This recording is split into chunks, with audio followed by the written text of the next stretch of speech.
So another way you can support from home is the way we fuel our children, what we put in our kids' bodies. So first and foremost, the Quicker app is what we prefer if you're going to order food for your child, the Quicker app, spelled like that. However, we also love a brain break. So during the day, you obviously have your lunch and recess, but I'm someone who loves your child to have something healthy, keyword healthy, to snack on throughout the day, and that is our brain break. I know a lot of people may have heard it as fruit snack. I choose to call it brain break because fueling our kids with healthy food throughout the day actually supports their learning. Here on this slide, I've included the Australia Guide to Healthy Eating. This is the most updated version. Down here are things like lollies, chocolate, hamburgers, chips, biscuits and processed meats, and any like sweet drinks. That says only sometimes and in small amounts. So this means it's a treat for your child.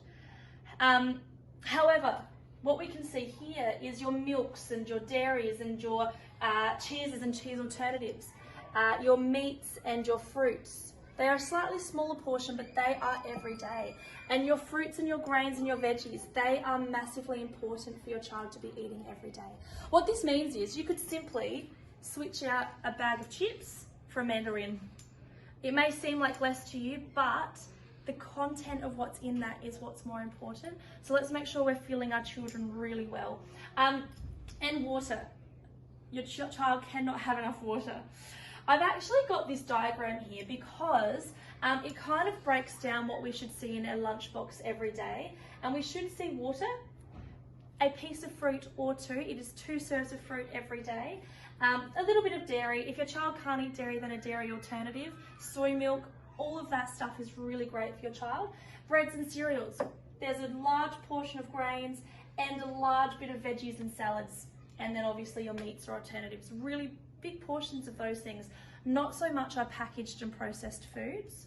And here I have a really great kind of example of what a healthy lunchbox could look like.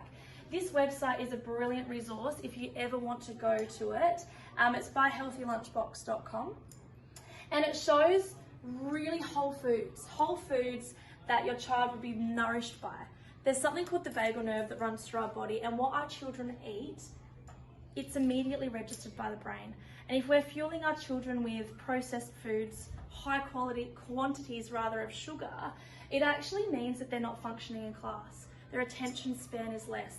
Their capacity to take on new information is less. So if we're fueling our kids with the right foods, it's going to help support classroom learning. It's going to help them to stay engaged. It's going to help their brains feel supported to take on new information throughout the day. It is a huge day for our kids, a huge day. So giving them the right food to get them through that day is just so important. And for me, I'm so passionate about healthy food. So yeah, this website's a great resource. It has what's in there, it has links to healthy recipes, and please come along to our community hub if you ever have any questions about how you can fuel your child with the appropriate foods. But yes, if there's any questions, just let me know about that one. Thank you so much.